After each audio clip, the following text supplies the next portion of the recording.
Hi and welcome. This fanfic is named Tale of Setting Sun and is created by PK Samurai. This fanfic is about Naruto was born with hair as red as his mother's, but with a face and intellect that paralleled his father, the fourth Hokage. Will the revolution he brings be the world's salvation or destruction? Personally, this fanfic is one of my favorite. Link is in description. So without further delay, let's start. Tale of the Setting Sun. Chapter 1. Hope and Ambition. By the time Uzumaki Naruto had turned 5 years old, he had come to realize that a good majority of the people in his village hated him.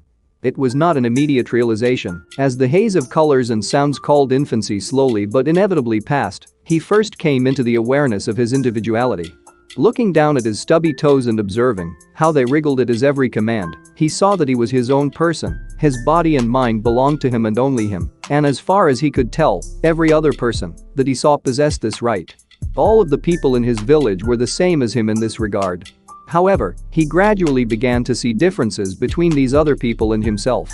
When Naruto first visited the village playground at the age of 4, he saw many other children running around in the dust. Another young boy was chasing them, making threatening sounds, and Naruto felt rather frightened. However, the other children were laughing, as if they were having fun. When he asked another child what was going on, he looked at Naruto strangely and asked him if he'd never played tag before. When Naruto returned to his home that evening and asked his caretaker, a stern-faced woman with dark hair, about the game, she merely slammed a bowl of rice down on his table and told him to stay away from the other children.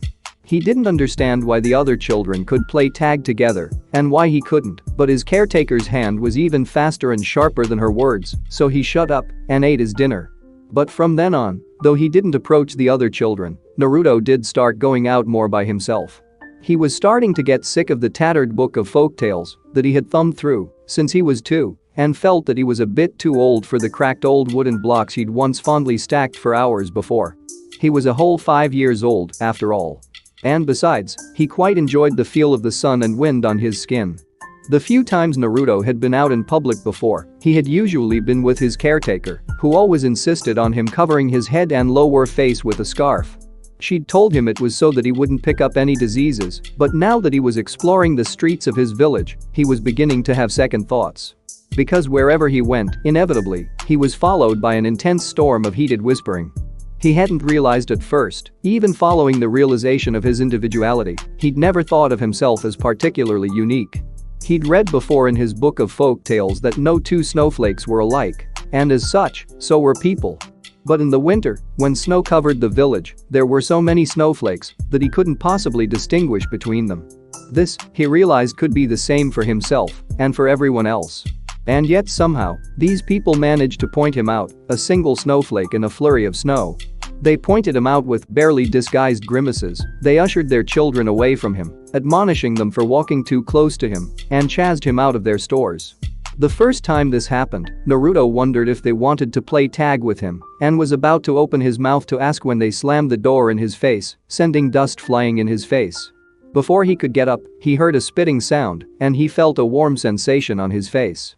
When he touched his face and looked at his hand, it was wet. He immediately returned to his home afterwards. Ignoring the dinner his caretaker had left out on the table, Naruto crawled into his bed with the lights off and the blinds to his window closed shut. He stared into the darkness for the rest of the day, trembling. All of the following days that he went outside ended quite similarly. As time went on, even the other children began to notice him, and unlike the adults, they went out of their way to taunt him. Naruto observed this all and every night, stared into the darkness. After the initial shock had worn off, he began to ponder his situation, trying to find an answer to the question of why he, as an individual, was targeted in such a manner. He wondered if it was because of his appearance. After all, when he ventured outside with his scarf on, nobody treated him like an aberration, or even worse, pretend he didn't exist. If they accidentally bumped into him, they apologized, and if he bumped into someone, they pet his head when he apologized. Recently, some of the other children had started to call him Tomato Head because of the shock of red hair that framed his thin face, but he did not think that could be why he was singled out so much. He had examined his features quite closely at one point. His hair color was a bit unusual, but he had seen others with brightly colored hair in the playground quite a few times, and nobody ever glared at them or said unkind things to them. He had blue eyes, a quite ordinary trait, and though he was a bit small for his age, he was in no way deformed. He had counted carefully. He had one head, a face with all of its features, 2 arms, hands, and feet, and 10 fingers and toes. Just like every other child, some of the adults sometimes were missing a finger or a limb. In fact, the only really unique thing about him was the pair of faint whisker-like birthmarks on his cheeks.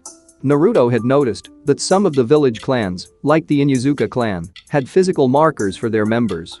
So sometimes, he liked to sit in front of a mirror and imagine what it'd be like to have other people who had bright red hair and whisker marks on their faces.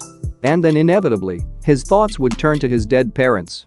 He knew that he was an orphan and that they had died on the same day he was born. His caretaker had told him that much. His situation was fairly common following the Third Shinobi World War and the attack of the Nine Tails. His apartment was not too far from the orphanage, which teemed with children. In fact, Naruto hadn't even realized that he didn't have parents until he saw for the first time an adult picking up one of the children at the playground. Looking into the darkness, his thoughts unimpeded by jeers and glares, Naruto eventually came to a conclusion. Having compared his behavior to that of other children, he knew that he himself could not be at fault for the behavior of the village people towards him.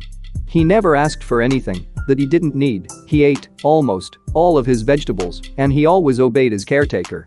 He briefly wondered whether he was just ugly, but upon hesitantly asking his caretaker, she'd snorted and told him to stop asking her stupid questions and to finish his soup.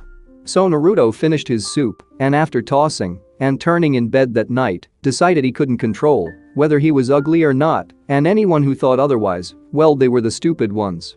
Despite his brave thoughts, however, Naruto didn't go out the following morning and instead remained curled up in his bed. By the time he finally got up and pulled up the blinds, the afternoon sun was high in the sky. As the summer glow warmed his face, Naruto dully listened to the sounds of the village people passing by below, the chatter of their daily life resounding in his ears. Pick up some eggs from the market, won't step a foot in the library, you know, he's gone for a week to Wind Country. Naruto's eyes flew open. Wind Country? While he knew that he lived in Konoha, the hidden village of Fire Country, the thought that there were other countries had never occurred to him. Yet thinking about it now, it seemed such an obvious thing. He'd never left the village himself, but he'd seen the gates opening and closing many times and seen the travelers and merchants streaming in and out. Though the small glimpses of the outside he'd managed to get through the gates showed only a forest, he realized now, those people must have been headed somewhere. It was then that a sudden terrible amazing alien thought came to him. Maybe he could join them. It had never even been a possibility to Naruto before, but he felt himself quickly warming up to the idea. Since the people in his village didn't want him, yes, why not? Maybe he could just leave. A faint shadow of himself began to play before his eyes. He could imagine it, an older version of himself stepping with confidence through the gates and traveling through the forest. After a while, he'd find another village and be welcomed with open arms and to the sound of cheers and maybe he'd even find other people there with red hair and whiskers on their faces and, with a loud resounding sound, Naruto slapped his hands on his face. Furiously, he shook his head. He was being stupid. He was an orphan. He didn't have any family members elsewhere, his caretaker had made that clear enough. And if he was this hated in his own village, when he'd done nothing, what were the chances of his being accepted anywhere else? Turning his back on the sun, Naruto let his face cool in the darkness. While it had sounded like a great idea, maybe leaving the village wasn't the answer. But if that wasn't, then what was? Was there anything else he could do? Sometimes, he wondered what it was like to walk outside in the sun without being jeered at. It would be nice, he thought, to not have to wear his scarf. And sometimes, when he saw the other children leaving the playground holding their parents' hands, something throbbed within his chest. The leaves of the trees in the hills had long since turned orange and red before the answer came to Naruto from a rather unexpected source. On the morning of his 6th birthday, he woke up to find the room cold and with no breakfast on the table. His caretaker had always made him 3 meals a day, washed the dishes after him, done his laundry, and cleaned his small apartment once a week. She'd never had a kind word for him. In fact, she'd rarely spoke to him at all, but she'd never made him starve before. Blearily staring at the empty table as he rubbed the sleep from his eyes, Naruto didn't notice the masked individual that suddenly appeared on the open windowsill. Before he could do much else, the man had forcefully picked him up and jumped out the window.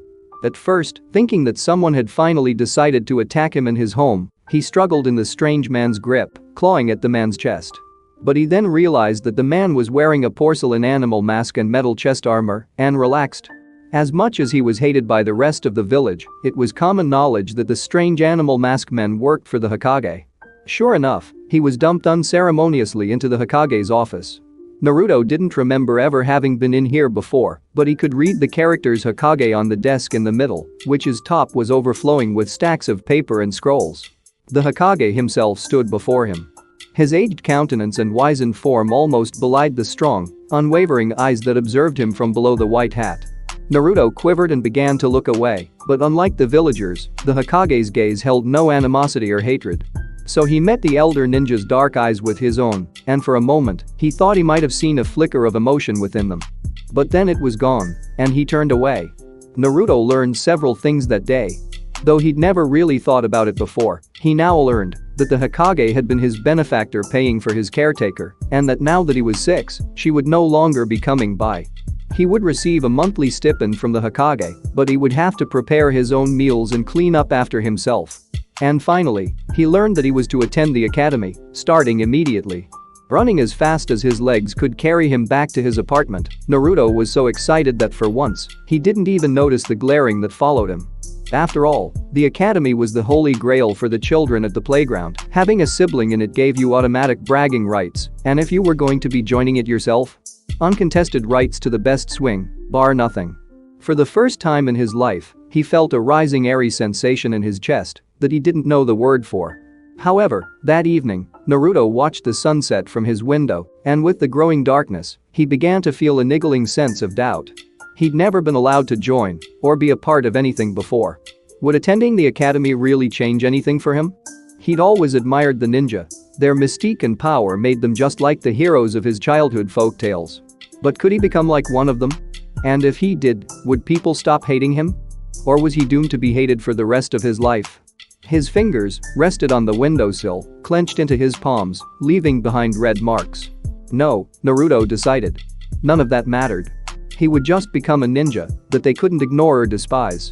He would become so great, his red hair or his whisker marks wouldn't matter. Whether they thought he was ugly or stupid, none of that would matter. He would become the most revered and respected ninja of Konoha. He would become Hokage. Even if he couldn't own their bodies or their minds, he vowed he would own their hearts. End of Chapter 1. Chapter 2. Loneliness. The next morning found Naruto scanning his own appearance before the mirror. If he was going to become Hokage, he knew he should at least have the ability to make a good first impression on his teacher and his classmates. Thankfully, his caretaker had at least done the laundry before she left. Now, he was wearing his best, or rather, least threadbare, clothes. His hair, on the other hand, was a completely different story. It was a spiky red mane that hung down to his neck. Rolling a lock of the bright hair between his fingers, Naruto wondered if he should trim it. He glanced out his window and let go of the lock. He could see the Hokage monument from his apartment, and if the busts were accurate, the second, third, and fourth had all had rather crazy spiky hair. Clearly, their hair hadn't impeded their rise to the top, and he figured that his wouldn't either. In fact, he thought in a passing way, the fourth's hair even rather resembled his own. Nevertheless, he dug out a brush that hadn't seen the light of day since it had been bought and dutifully tugged it through his hair. Finally, with one last check in the mirror, smoothing out a non-existent crease in his shirt, he left his apartment and headed to the academy. Before he entered the building, Naruto paused and looked up at the circular sign that proudly hung in the niche above the doors. The character for Shinobi was emblazoned on it in bold ink, and he knew enough to know that it was made up by the separate characters of Blade and Heart. Together, it meant endure. It seemed appropriate considering the goal that he had in mind. Tracing the character with a finger on his palm, he took a deep breath and stepped through the doors. The classroom was large with a high ceiling and filled with rows of desks, stacked in an increasing, rising order like a staircase. When Naruto walked in, following his new instructor, a man with an old scar across his face who had introduced himself as Yumino Iruka, a palpable ripple of surprise swept through the room.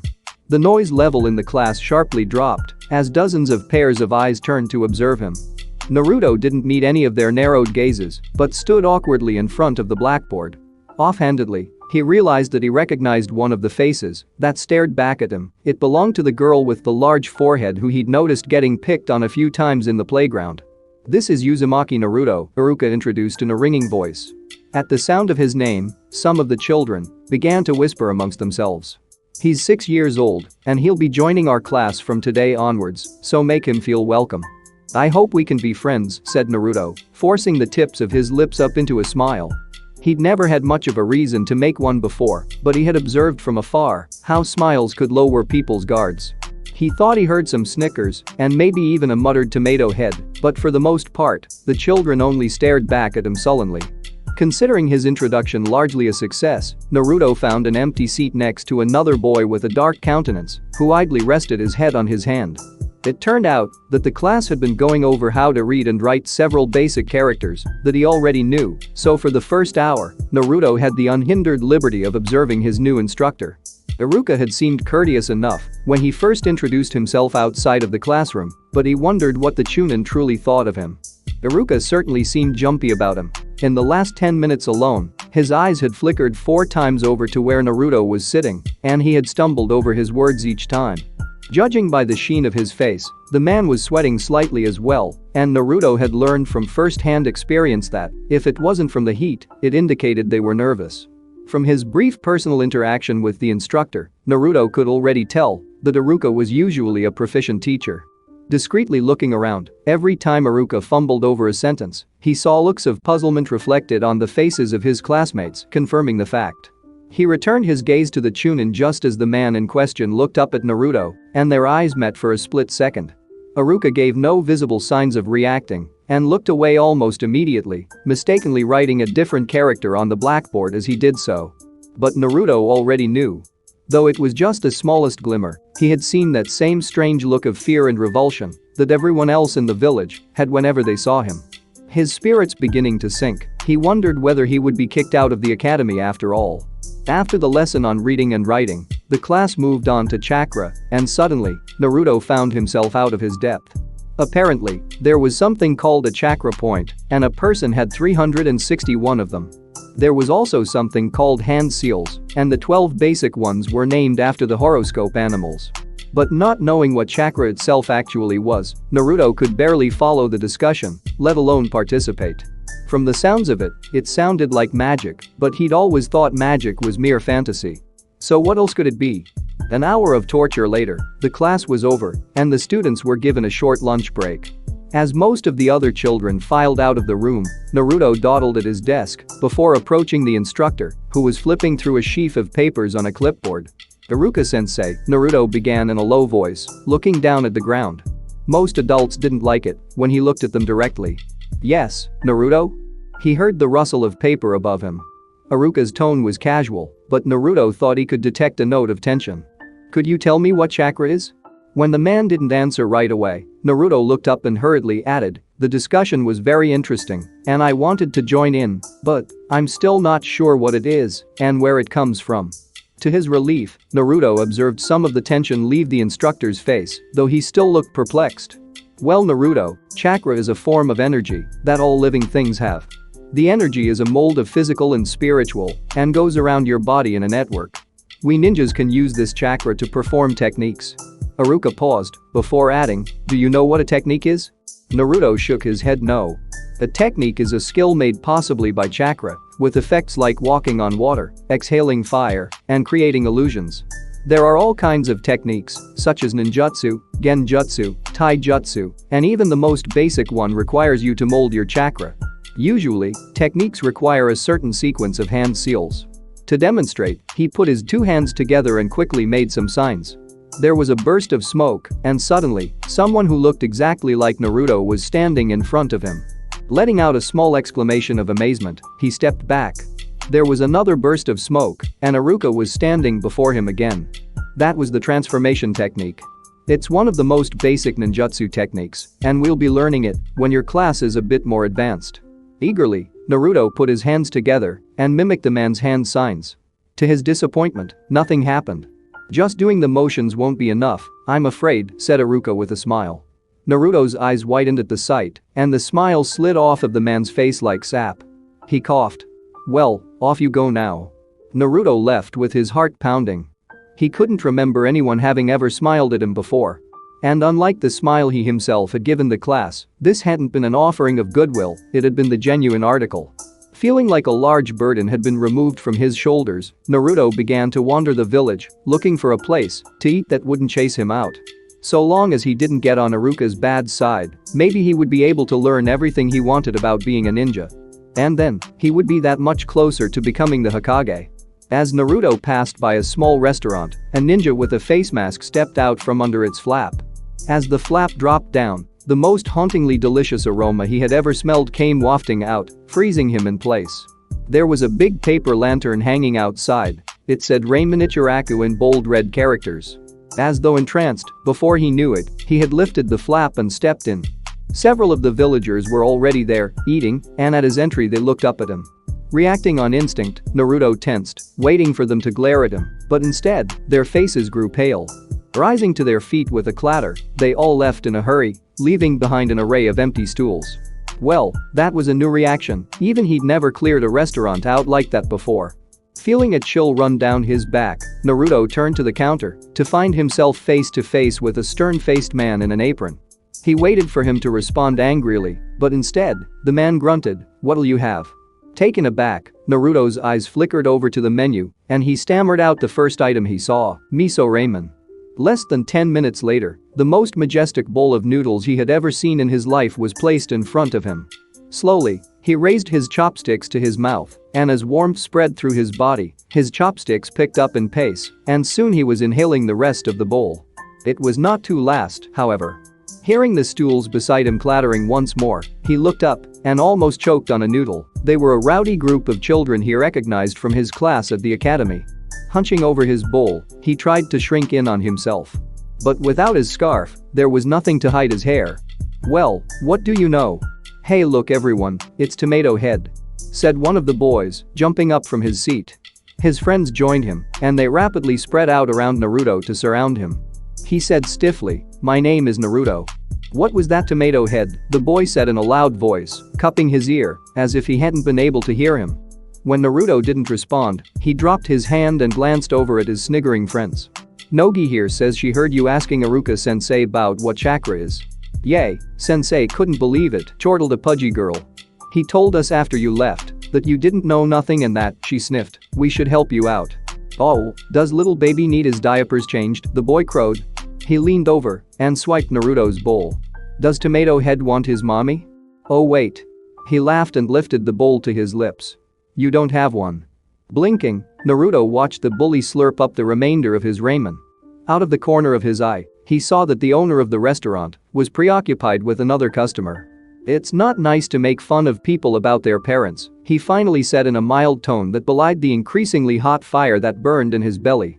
"What would you know about being nice? It's not like you ever had parents to teach you," scoffed a girl. "My parents told me to stay away from you 'cause you're bad," added the boy with relish. "I'm not bad," gasped Naruto before he could stop himself. "You are too." "No, I'm not." "Are too." "I'm not." "Are too." "Damn Tomato Head. No one wants you here." The boy lifted his hand up with the bowl still in hand. Not comprehending, Naruto watched dumbly as the bowl flew through the air and hit him on the chest with a crash, spilling cold liquid all over his best clothes. "Hey!" The owner had finally noticed what was going on, but at the sound of his voice, the children all scrambled out, the restaurant's flaps swinging emptily in their wake. Naruto stood frozen for a second, watching with wide eyes the oily liquid drip from the ends of his hair. There was a big black splotch now on his favorite orange shirt that he knew would never come out. Regaining control of his body, he slowly bent over to pick up the bowl, which had thankfully not cracked. Placing it back on the counter, he hesitantly peeked up. The owner stared down at him with a twisted look he didn't understand, and flinching, he apologized before lowering his head back down again. Putting some coins down on the counter, he left. Not daring to lift his head back up, he raced back to his home. Though no voices called out to him, the whole long way back, he thought he could feel glares burning into his back. Once he was home, Naruto robotically began to pull out some of his more worn spare clothes from the closet. All he could think about was how he had to quickly change and return to the academy before the lunch break was over, or else he would get in trouble on his first day. If he was to become a great Hokage, he couldn't get kicked out. It was only when he was zipping down his ruined hoodie that he noticed that his fingers were trembling. And then, as he wondered why they were doing that, he also realized that he had lost all strength in his legs. Letting out a small "oh," he fell down on his knees in the dark room. Automatically hunching over on his hands, Naruto felt something warm and wet streak down the sides of his face and land with a plop on the floor. In a detached sort of way, he realized with surprise that he was crying. He had observed before from afar people crying for a variety of reasons. Sometimes, people, mostly children, cried when they weren't getting their way. Once, he'd seen a girl about his age burst into tears when her mother refused to buy her a stick of candy and observed how the mother had given in. When he experimentally asked his caretaker to buy him a stick of candy, she'd wordlessly stared at him coldly, as though looking at a particularly disgusting insect on the backside of her sandal. He'd never asked her for anything again after that. Most of the time, however, people cried because they were in pain or because they were sad. When a child fell over in the playground and began to cry, their mother or father would frantically look up at the sound of their voice and run over. When they saw that the child had only scraped a knee, they would laugh in relief and place a band-aid over their injury. Then the child would feel magically better and go back to playing with their friends.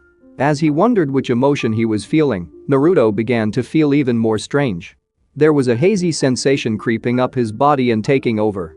And then suddenly, against his will, he collapsed down completely with his face pressed against the ground. Someone was making a terrible moaning sound, and for several seconds, he listened in alarm as he looked for its source before realizing that it was coming from himself.